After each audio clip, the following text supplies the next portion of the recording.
Welcome back to the Contacts Coaching Podcast. We're joined today by Krista Winkler, head girls soccer coach at Carmel High School, former water polo coach, former other coaches, master of many trades. Krista, thanks for joining us today. Thanks for having me.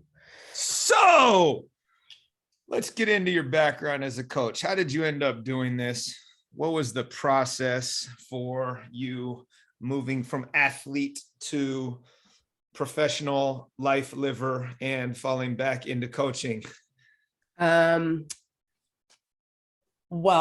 I was plucked out of college at a time that I didn't anticipate. And I was literally still finishing up my super senior year. And I was in the pool in a swimsuit, finishing up my college senior, I guess, second senior season, and ended up getting a job down in Pebble at Stevenson School, and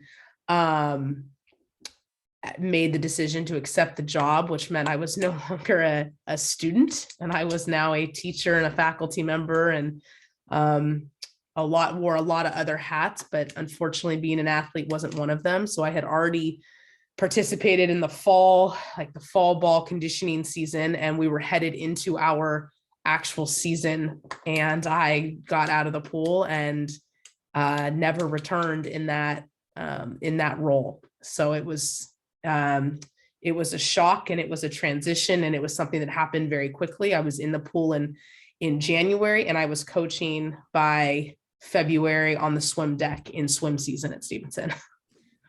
Well, let's talk about that then. What was that transition like? What did you realize right away that you needed to figure out going from athlete to the other side of the curtain there? There were definitely advantages and disadvantages. I looked a lot like them.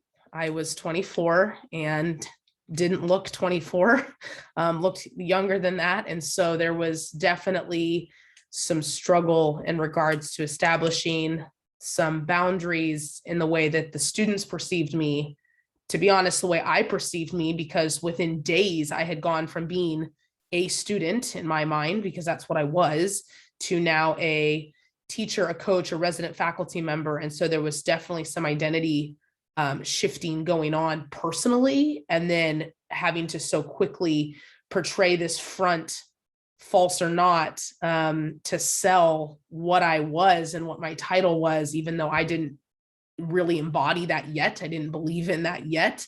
I was still working on that piece, but there were serious advantages to being younger, where I had relatability. I was just in the water. I was just doing these things. So there were also some real advantages and strengths that I could bring them. But into the coaching role, there were also some serious disadvantages in really learning how to establish those lines.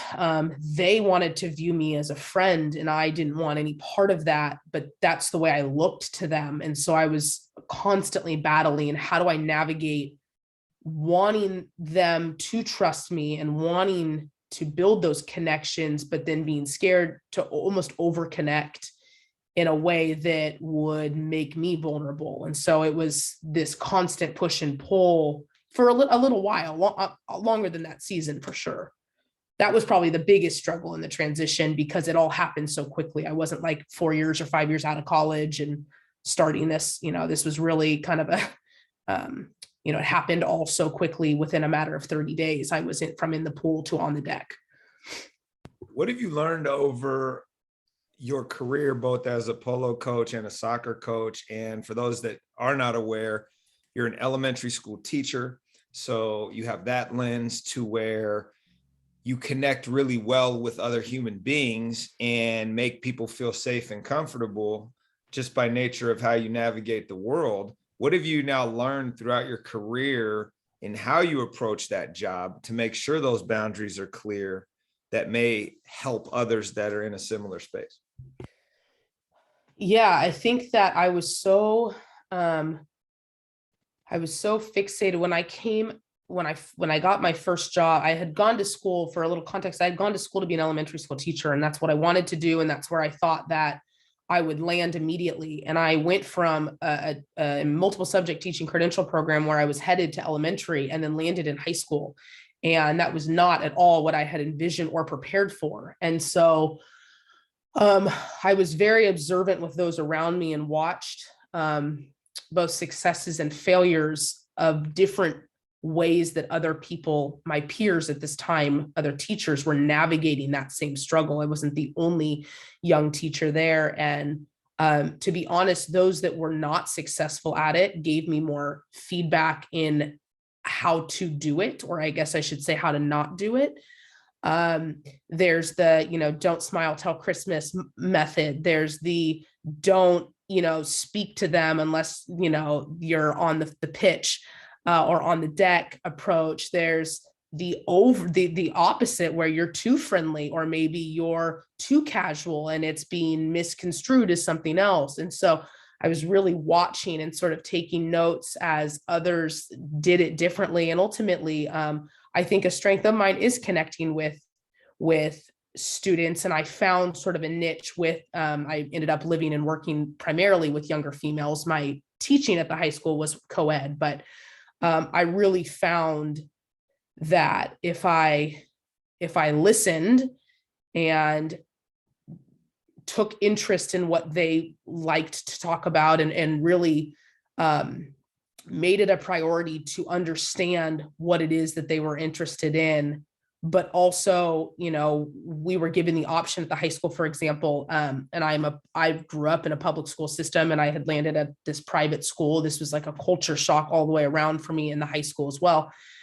It was customary at the high school level that, especially in the boarding community, that you give your cell phone number out. And to me, that was like mortifying. I would never want, like, that was a boundary breach in itself. I was thinking about getting an alternative cell phone, having a separate plan, like all of these different things. And initially I opted out of the cell phone because I felt like that was a breach in that boundary. That was something that I was worried about. And then I ended up over time finding that it was way more work to not have my cell phone on file than anything, and understanding the culture and the climate and how to use that appropriately. But I think, making sure time and place, making sure that I was, in a safe space with the kids and with other people. And ultimately, really, I think for other people, especially young people, working with other young people, what I watched crash and burn were those often female, because those were the ones that I was really watching and taking note from. It was this sort of don't smile, tell Christmas, be mean to earn respect, and be feared to earn respect. And while that is a philosophy, and some people, maybe that's successful for them, that was absolutely not my style, nor what I could do. But I also, in the beginning, kind of a failure that I had was I tried that approach because I was so nervous about those lines and wanted to be so careful that I ended up making myself, and this is feedback from my players because I asked for that at the end of every year, I ended up making myself unapproachable. Like, they would call me scary or intimidating or terrifying. And these are all words that I did not want. Like, I don't take pride in those words. I know some people, like, that means like they've hit the lotto. That's the glory, the trophy. Like, yes, I'm scary. I didn't want that. I wanted to be somebody that could be an ally for them and a mentor for them and be in their corner, and not somebody that they would, move the other way from. And I feel like a success is that I ended up finding that balance. But in the beginning, I think I started out so timid to be anywhere near the line that I ultimately kind of pushed them away, when I think that I could have reached students, because for me, the whole point of coaching is it's not about the sport. It has nothing to do with the skills itself. It's about, becoming a contributing member of society and being able to be a good human being. And those are skills that I wanted to bestow, and I wouldn't really let them get close enough for them to get to know me, for me to get to know them. Yeah, no, we talk a lot about that, as you know, over the years, that the sport is a vehicle to teach leadership, followership, Right. How to be part of something bigger than yourself, how to navigate adversity. And without that relationship, it's hard. And it's Right. also a challenge, as you discovered, right? Trying to be authentic to yourself when you don't know who that is yet. Right. And you're still crafting that coaching identity, which leads me to, you're now almost probably 10 to 12 years into this thing, and you've been a head coach of multiple teams, but also two different sports.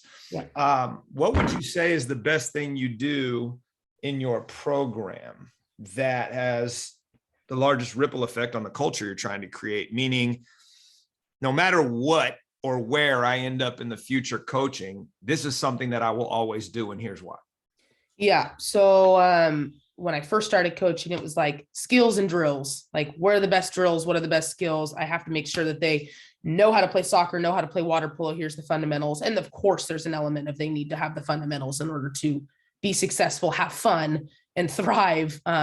So for sure that's there. But now that isn't even like secondary. That's so far off the list for me. The biggest and best thing that I have found is we take a day, we're not on the field, we're not on the deck, and we go into a classroom and we really talk about who they are as individuals and how they respond. I was very misunderstood as a player, and it wasn't until I was in my master's program and taking a sports psychology class that I had these like big aha moments. And I thought, wow, I would have been such a better athlete had I had these tools or this information to understand myself as an athlete. I had the physical tools, but I didn't have the mental skills.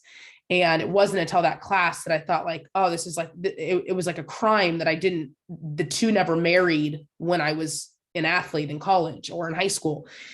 And so the thing that I do is and it's same with teaching. Every student, every athlete has a different learning style. And I think it's really important that I, as their coach or their teacher, understand who I'm talking to and how I'm coaching them.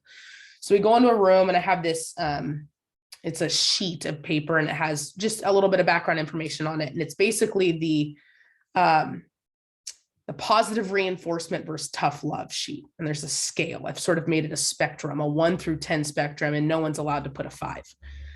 For all my wishy-washy friends. 5 is off limits. You've got to be, 1 through 10. And I give them the background on what it would mean to be a tough love athlete, or what it would mean to be a positive reinforcement athlete. And we explain the difference between the two and what type of athlete might be one versus the other. And that we also talk about how there's no strength or weakness in regards to your skill set, but it's how you like the information to be delivered to you. The way in which I coach you matters. And you're not going to hear me if I speak to you in one way and you're the opposite type of player. And I need to know that. And you need to know that about yourself in order to advocate for yourself in life later on and understand what kind of people you want to work with, what kind of boss you need to have, how you need to be able to advocate for yourself and who you are. So I give them this sheet. We talk about it. We give them some background information, and they basically identify, are they a tough love athlete, and to what degree? Are they a positive reinforcement athlete, in which degree? And every year, I would say that I'm fairly good at the majority of my team. I can kind of pinpoint, but every year there's a good handful, maybe, even up to 5 where it's shocking. And I never, so far in the 10 years that I've coached, I've never done this exercise early enough, because every year I'm sitting in that room like, God, I wish I would have known that earlier. Because this whole time I've been talking to them like they're this tough love athlete, and they've been crumbling because they do not receive information that way. And I really need to just get with the program here and do this like day one. But I also think that there's a lot of times day one, they don't know until they go through sometimes. So I think that there is a learning curve in order for them to accurately identify themselves. Yeah. But every year I don't do it early enough. But to me, that is the biggest help for me. Culture is number one. I tell them that. I tell the parents that. I tell them no one is going to come in here and disrupt what we have created. I talk to my senior leaders, my junior leaders, my captains. I make sure that we set the foundation is firm. That is a non-negotiable. You are out and off the team. I don't care who you are. If you have any intention of disrupting what we have going. And I am so proud of the culture of the teams that I have created. That is the number one thing I'm most proud of. The tough love and positive reinforcement to me helps continue to build that, because it's a respect thing. It allows me to speak to them in the way that they want to be treated and the way that they want to be, the way that they're best hearing me, and vice versa. It allows them to improve as athletes or come to me in a way where maybe they're having this really disruptive day and they're really upset about something. And I think it has made me more approachable in terms of the understanding of what person I'm talking to. I do not coach them all the same. Yeah, I think what's important to take away from that at a surface level is something that takes us a while to figure out is fair is not equal. And you're going to treat everybody fairly, but it's not going to be the same. And the athletes need to understand that. What I'm curious about on this process, because it sounds like that's super important for you and the athlete to know and understand one another, but is that then shared with the teammates who then also need to know how to communicate with each other? Because taking an athlete we both know and love who wasn't always the softest deliverer of information to their teammate, have you used that piece as well, or is that something that you've considered? What's that look like? Yeah, so I do it in a public forum with the team. We talk about safe space. We talk about nothing leaving the room. I obviously let them know if they do not feel comfortable sharing. They certainly don't have to, but we go around the room, we share a number, and we share why that was our number. And I take notes on that, and then we discuss it outwardly as a team if there were any surprises or anything that we thought differently. And the reason, like you mentioned, the reason that to me, we have to do that. I don't coach an individual sport. I coach a team sport, and we don't have timeouts in soccer. And so that's the most recent sport that I coach. I have 40 minutes of gameplay where, yeah, I can shout and scream, but ultimately, like, the girls on the field are the girls coaching that half. It's not me. Anything that I've needed to coach, I needed to do at practice. It's too late by the game time. And so I have some very strong females on my team, which is wonderful. But it's also giving them the skill set to understand and mature in a way that's when you're screaming at her and telling her that she screwed up and she's a positive reinforcement kid, you've now shut down a player and removed her from the playing field. Yep. We now lost a player in the game, and it's 10-11. Yep. Just because of one statement you made. Right. Just and like the approach that. And the just delivery. Like that. Yeah. Even though your intention was great. Right. All because of your delivery, we've removed her from the board. Right. And possibly for the rest of the game. Yeah. And so I think it's teaching them how to communicate with each other, how to get to know each other, and how to get to know other people. They're in a very egocentric place, right? They're high school kids. That's where they should be. Understanding that other people do not react and receive information in the same way you do. And so I think that there's a lot of growth there. It's not perfect. We mess up all the time. I mess up all the time. I get frustrated, and I'm speaking to the player in the wrong way many times. And it's a constant growth, but it also allows me to touch base with my captains and my senior leaders, pull them inside and say, hey, remember how she identified? Remember how she receives information? What could you have said, or what can you say to her to build her up to then have her hear you on the field? Because we need her, and we need her. Right. But you just removed her from the game. No, I think that's super important, because to your point, if they don't know how to communicate with one another, they could be sabotaging their team unintentionally. And all the time. Yeah. The impact is what we're really looking for.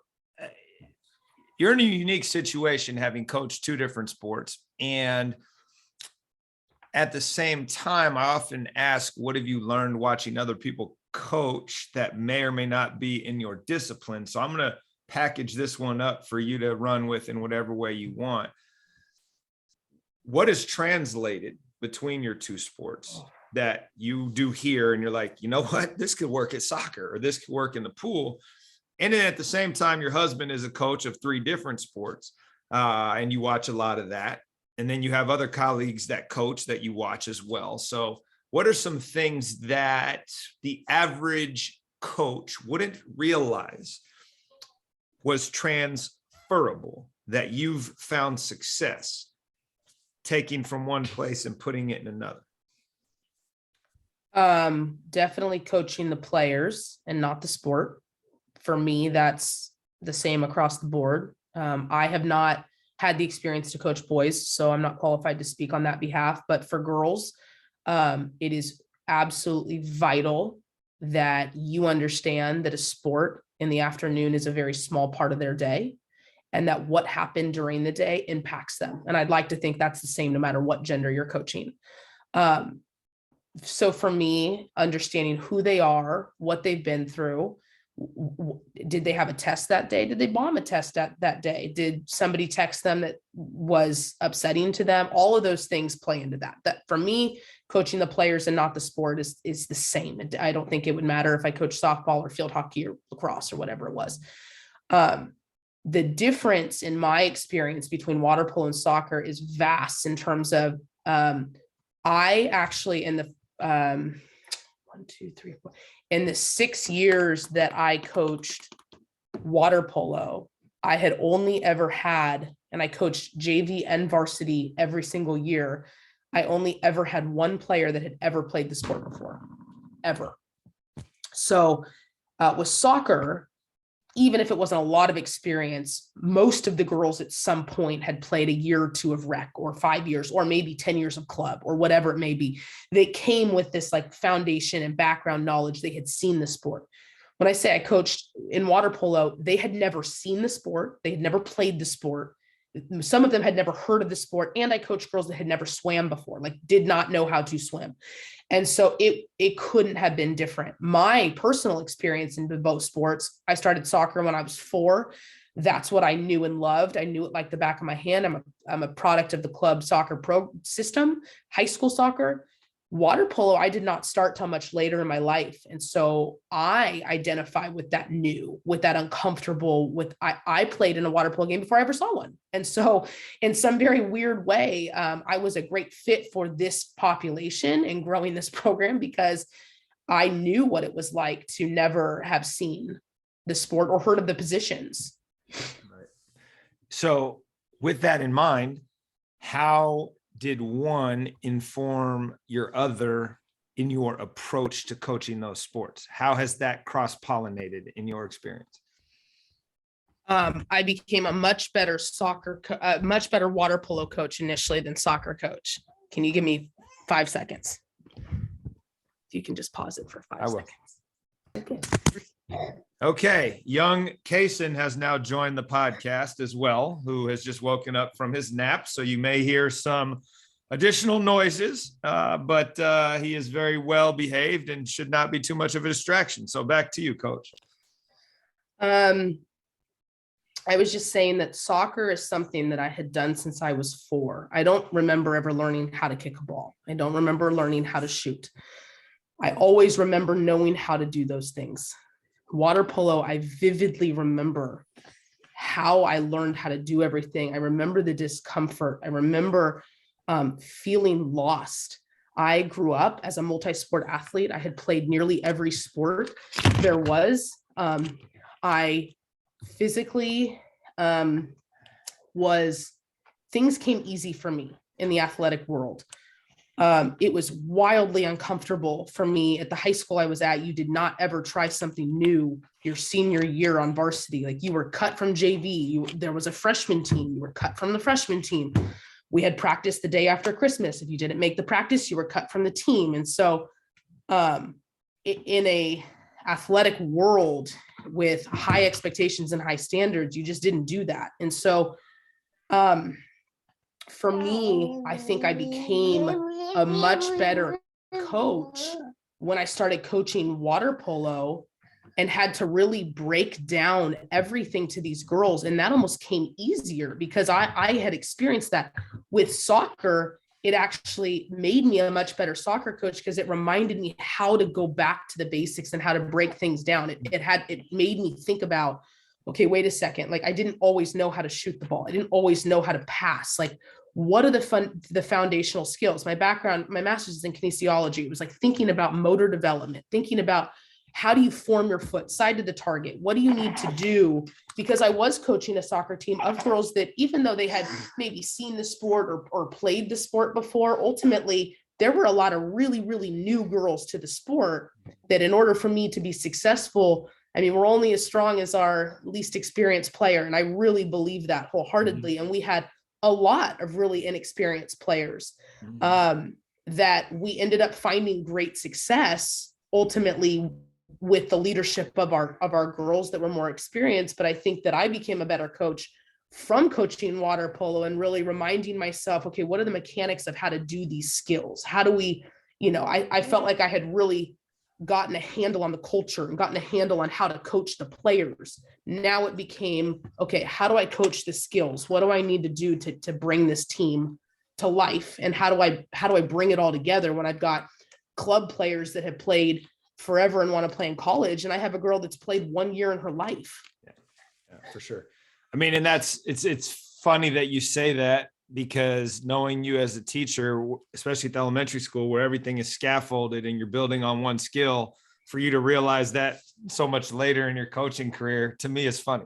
But it all comes to us at different times through experiences and and that's the whole point of like the cross-pollination, right? If you were to go watch Cooper coach, right, I'm sure you're going to see something and be like, oh, wow, I like that.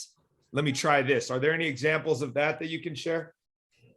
I always, as I watch him, because I do watch him a lot, and I identify best with, like, when I love watching him coach the most, it's actually watching him coach JV football or freshman basketball, because that resonates with me in regards to really taking the time to explain, taking the time to break it down, pulling the kids aside and getting them to really understand the machine and how it's working. When you coach at a high varsity level, like he coaches he's got a really successful varsity lacrosse team, it's a different type of coaching.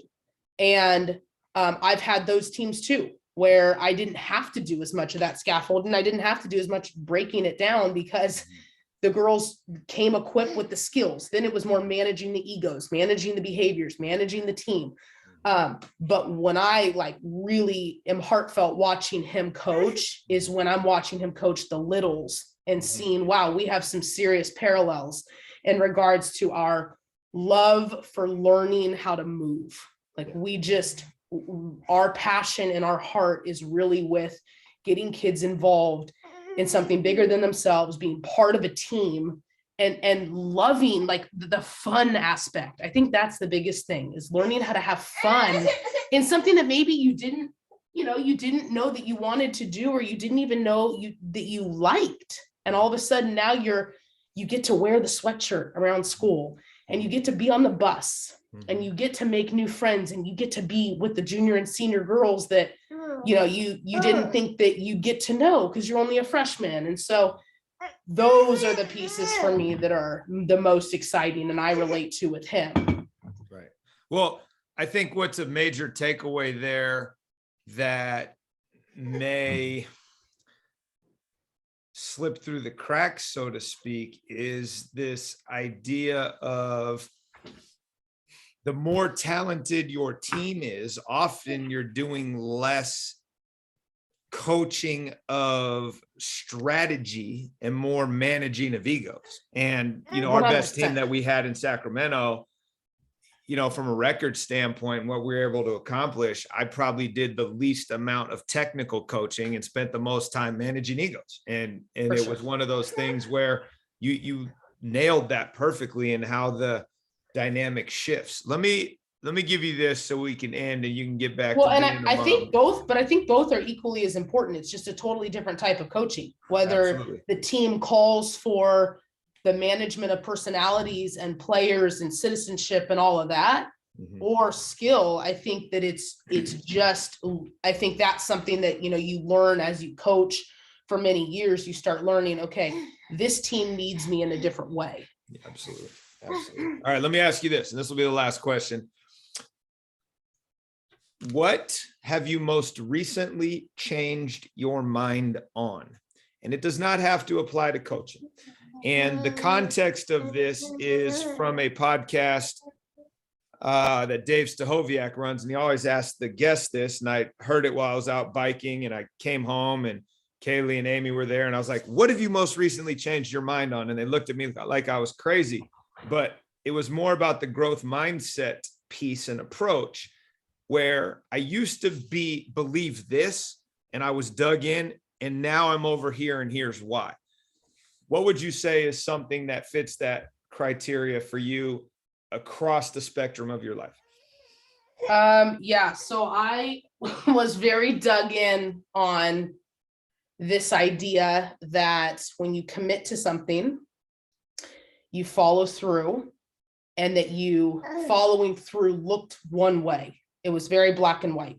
You show up on time, you show up every day, there is no exception. That is what commitment looks like. You signed up to play.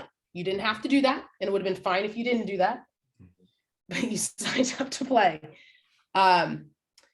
And that comes from my personal family, my personal upbringing, and then reinforced at my high school that I was at, where the AD had set a precedent that was very, very clear and very transparent. When you're going to play a sport at the high school, freshman through varsity, didn't matter. You miss one practice, you're cut from the team, period. You're injured, you're there. You're sick, you're there, period. That was what I understood to be the definition of commitment and follow through. Being at a boarding school like Stevenson, and then Carmel, which is not much different than Stevenson in terms of the amount of extracurriculars that are offered, the amount of different opportunities the students have to participate in. The kids are involved and pulled in so many different ways. And it's great because they're more balanced and they're more well-rounded. I had 4 students that were on mock trial this last season, and mock trial resulted that they had to miss games. They had to miss practices in order to do both. And so I was really dug in on, in my opinion, that was unacceptable because they had committed to playing a sport. And I think really, truly, I firmly believe that it is better for them to be more involved in more things to an extent. Obviously, when they're pulled so many ways that they can no longer be successful in any of them, that's too much on their plate for them to manage. But I think understanding the culture I'm in, the climate that I'm in, the school that I'm at, and what the priorities and the mission statement is of the school, I think I really have gotten behind the idea that life happens. Students are able to commit to multiple things, and they should commit to multiple things within reason.